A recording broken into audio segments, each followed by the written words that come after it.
Hey YouTubers, I'm not quite done with the Harbor Freight hatchets yet, and been doing a lot of grinding, reshaping, have to take them out of the handle. I'm going to try something a little different today. I have an idea to make these look entirely different. I mean entirely different, and leave the handle in them, and I'm not doing any grinding or taking any metal off here. But we are going to do a lot of engraving. It's going to be pretty easy to do, and I'm going to show you exactly how to do it. If you like this video, don't forget to tell me you like it with a thumbs up. And if you really like it, be sure and subscribe to my channel, because I don't want you to miss anything you like. So let's get started this project and see what this one's going to look like. Okay, I got a whole arsenal of angle grinders, sanders, and what have you out here, and gonna see which one works the best. But I'm gonna polish this up. Sandpaper just wasn't going very fast enough for me, so let's try this angle grinder.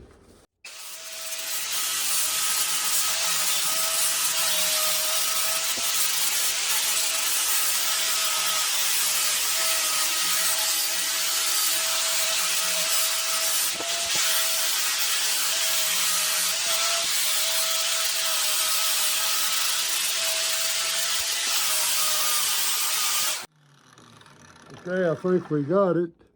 Ready for the sandpaper now. This is 120. Let's try with this.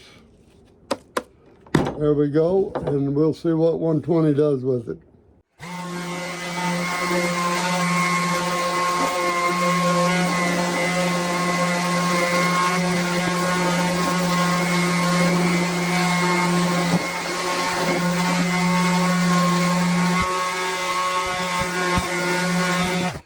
Now we have a nice shiny surface on this.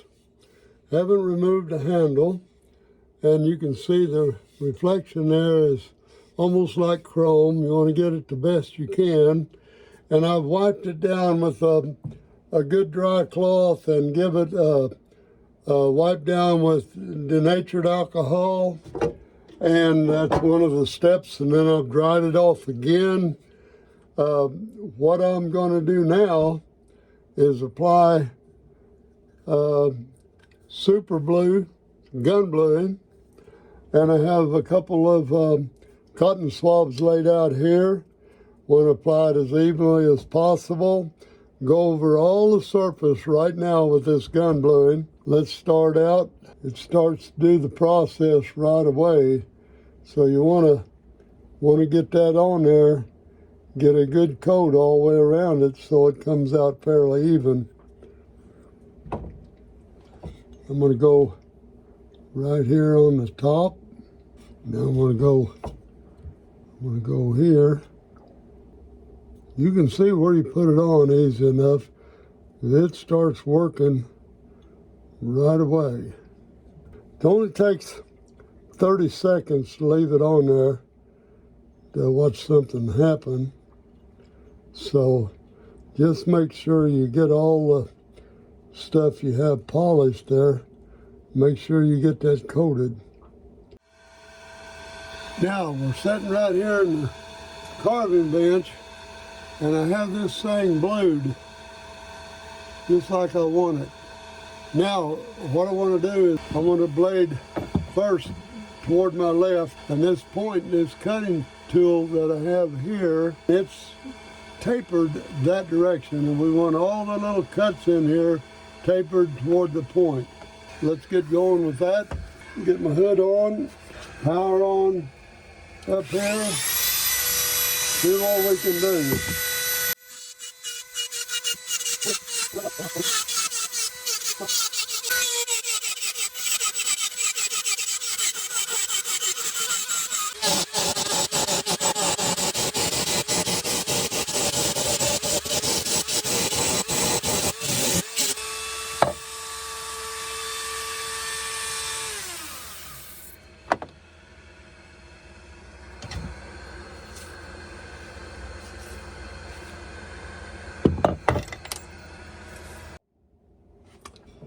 Well, here we are with back in the axe room again, and you'll see what we've done so far is,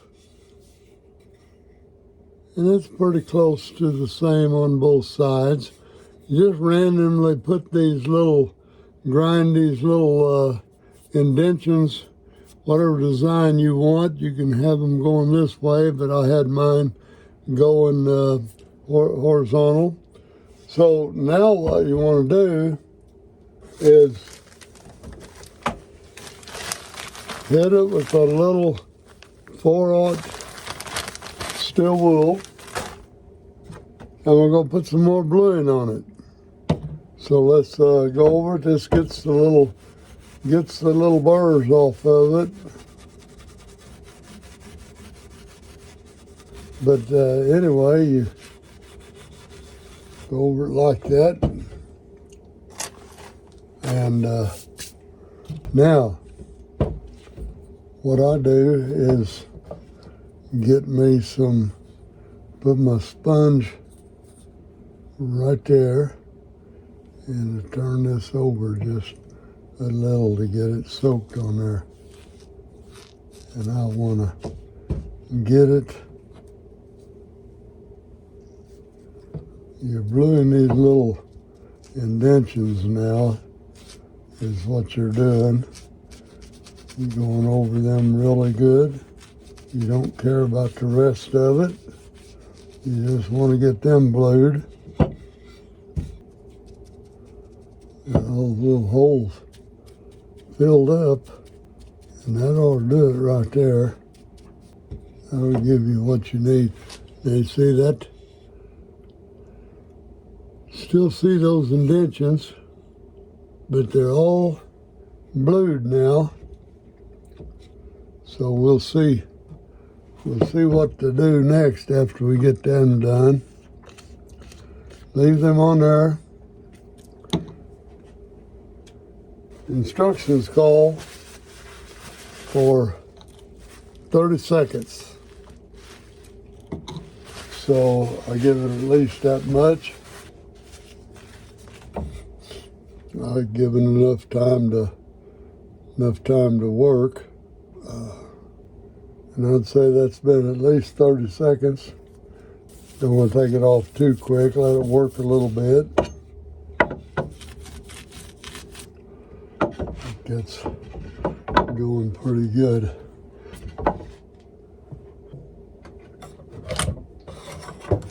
Now we get a denatured alcohol out again.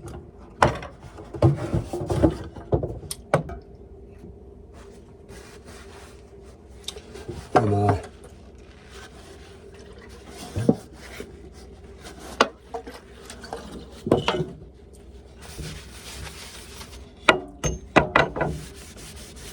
this will stop the bluing process. Pretty well got it.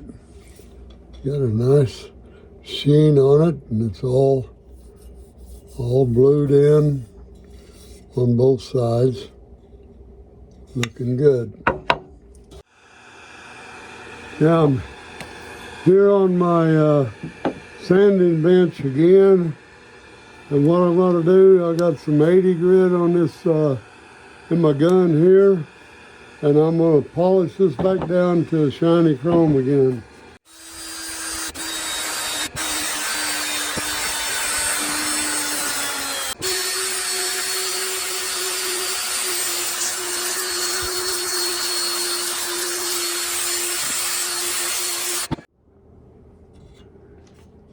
Now the main thing you want to look for here is the same consistency on or shine on both sides, but you can get that down to a chrome finish or leave it the way you want it. That's got a nice silver finish on it right now. That's left from the bluing, and you see the bluing will stay down in the pockets real dark, and then a polish out above that. I try to get the light to catch it just right. But anyway, we're ready to work on the handle. Okay, now I'm going to put the punch mark in about center where I want to drill a hole for the paracord. I want to drill a 1/8 pilot hole first because I don't want any tear out, and so we'll do that first. Right there on the punch mark, and now we get it all the way through.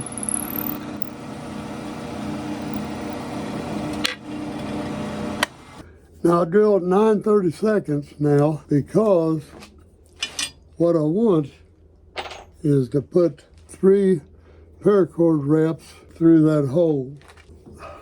Okay, now get this in here, get it down about. Now we'll go with 9/32 hole.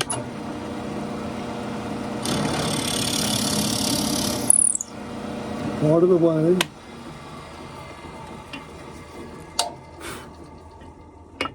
And then I get over here, and the same thing, I want to get it. We should be able to go through without any tear out whatsoever. All right, I want to see if that paracord will go through there now.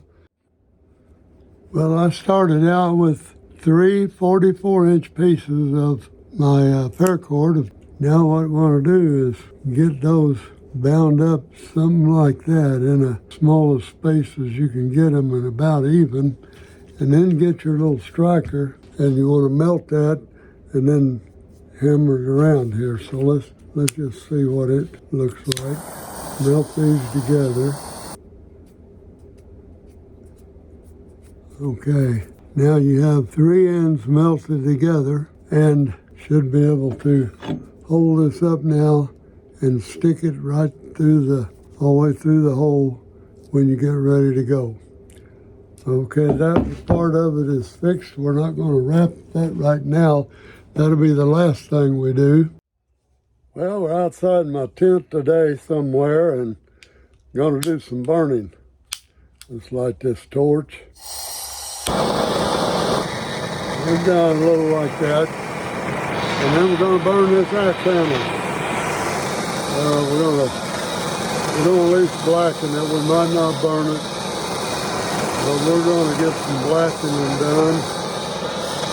And try to avoid hot. We're going to get it pretty black. Nothing too bad here. And we'll get it up under where my paracord is going to be. I think we about got it. Thank you. Let's see. Yeah, let's just let it go with that. Not as good as we're going to get it on that hickory wood. Okay, now we're going to wrap some paracord up here on for the axe guard, handle guard, and have a piece of black that I've chosen today, and I'm going to loop it like this, maybe about 5 inches, 5, 6, and you want to let the loop end, let it loop down beyond where you're going to wrap to. I'm going to show you that right there. I'm only going to wrap to right in there, so we want that loop to go beyond that. And I want my finger, that end needs to stick out at least the width of your axe head.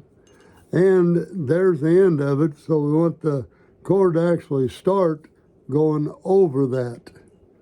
We go here, and it wouldn't hurt to move it down toward the edge there. Now, go right on around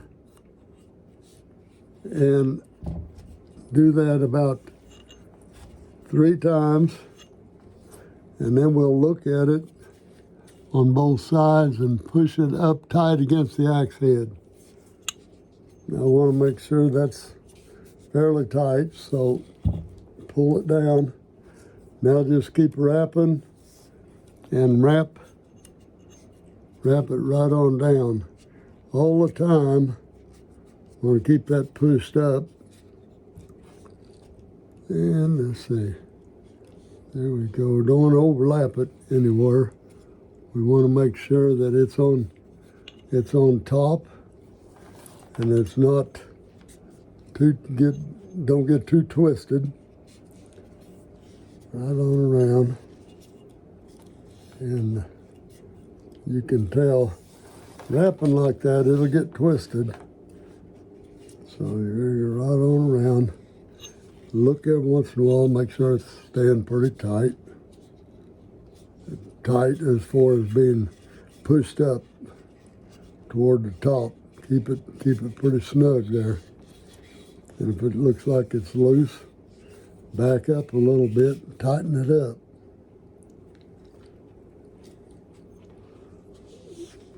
Just like that. Make sure that you keep that thing pulled tight as you're going up. That's key to the whole thing. Make it look nice and neat. Now I'm going to go, now we're getting about as long as we need to be.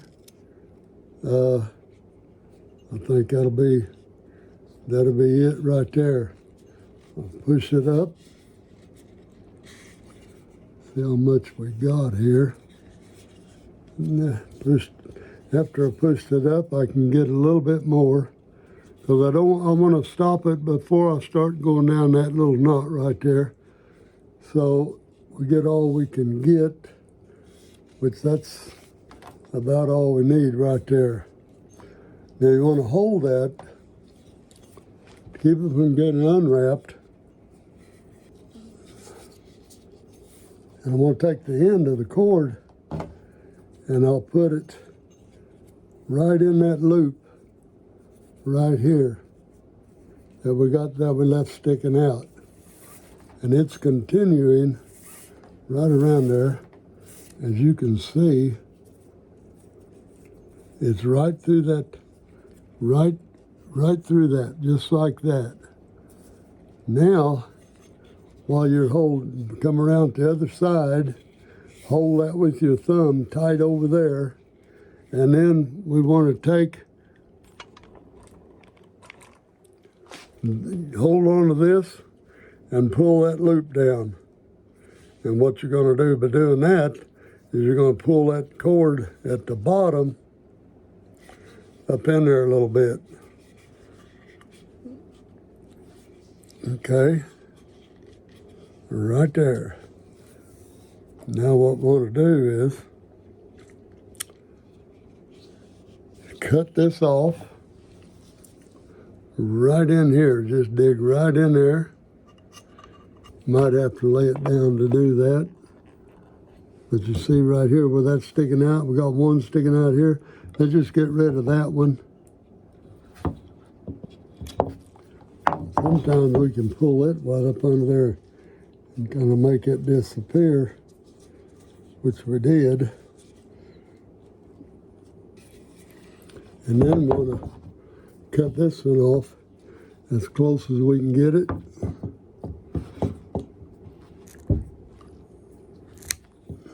Like that. Then we'll take get a little screwdriver ready. We're going to heat that little tip up right there and push it down in there. Okay, we'll get our torch to do that. And we'll heat that just a little from that end. Take this little screwdriver and push that hot end under there. Now, we have that end all tucked away, all the way around. This one is tucked, you can see under there. Now, we're ready to put in the handle hanger here. And remember, we welded these two ends together here. So what I'm going to do, I think that's on camera, I'm going to be able to stick that through there, and I can twist and push, and I think that'll fit that hole. Once we get that knot through there, just about to come through the other side. But we have to have 3 on each side, and I'll show you why here in a little bit. Once we get that welded piece, I'll call it weld, heated up and melted it together. Now I have 3 coming out of each side. What I want to do is pull that all up just about even.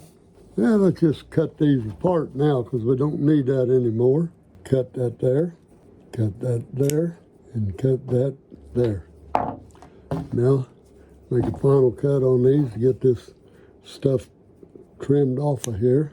Now I want to get both ends, and I want to make sure that they're pulled up fairly even here. Right there and straight out. Now, don't pull that through anymore, but I lay this out, I'm going to start braiding, and I can just braid it just like this. Get it braided a little bit, and then I'm going to show you a trick here. Got the braid started. See how it comes loose? We can stop that. And I'm going to tell you right here what to do. Instead of turning it loose, sometimes you might need a cup of coffee. You might want to turn that loose before you get done with your braid, but you can really go to town on it like that. Just a common little old braid. But what you want to do is when you get ready to take a break with it, what you want to do is just get this little bobby clamp that I got here. Pick these up at the dollar store real cheap. And I just clamp that right there. Now I can walk away, do what I want to, and that braid won't come loose while I'm messing around. So let's just continue on. As a matter of fact, you can clamp it right above there, and it'll stay right where you left it. And let's go on with that braid right on down, keeping it fairly tight as you go. You can kind of keep it even as you go, and it'll go pretty good. So I'm going to continue to braid that up, then I'll show you what we'll do on the other side. Now I've got way out here, and I'm thinking that's all the braid I need, so I'm going to clamp it right about here, let that hold it while I turn it over. Now that hole is not too big. It ain't going to pull through there very easy. So what I want to do now is take this other side and braid it. So I'm going to start it right here, and we'll pull it into the hole a little bit. There we go. Got her started, and just one over the other, and bring your braid right on out like you used to your little sister's hair when she was growing up, and you wanted to help your mom, and then your mom probably only let you do it once because you messed it up so bad that, well, you know the rest of the story. So let's see. Let's just keep on braiding here, and every once in a while kind of stop and make sure it's kind of flat, and keep on continuing your braid out. And I'm going to continue up here till we get about the same length as the other, and then we're going to do something different. There you go, and that's plenty for your wrist to go through if you need it. And I think we'll leave it right about there. Now let's get us another clamp, and we'll put it right there. Now we'll take a look and see, get it all straightened out here. Don't look too bad. Now what we'll do, we'll make us a 8-strand braid. Get them 2 together. Then you get this one. I got 2 there. You got 2 there. 2 there. See what I told you? That was pretty good right there. I'm going to fling that over one more time. Right in there. Now, there's this last one that went through here. Tie a knot. That locks that one in. And we'll lock it in just like that. And we'll pull this one back out. Okay, now they're locked in there pretty good. Anyway, let's make sure all the kinks are out of that now. And we have kind of a double braid there. Tie this in a knot. Okay, now you got another one here. It'll be quite easy to see once you get the knot started. Tighten that string has a little knot. Now what I want to do now is we'll cut this one off and burn it into a little hard ball there so it don't come unraveled. So let's cut it first and so forth. And then we'll cut this other one and do the same thing around on each one of them. So we'll get that done and I'm going to show you what it looks like. Okay, I think we're ready to show off the axe now. See what that looks like. We got the handle guard there on it a little bit to touch it off. Go all the way down. It's got a nice smooth finish to it. Got the wrist strap and feels good in your hand. Got quite a curve to it. But remember, this and this is the same axe. The Harbor Freight axe and this one. Which one you like best? There's lots of improvements you can make on this one, and I intend to try to give it a different twist in future videos. So if you like this video, be sure and give me a thumbs up. And if you really liked it, then be sure to subscribe before you leave, because you don't want to miss any future axe making, because you never know what I'm getting ready to do. See you in the next video.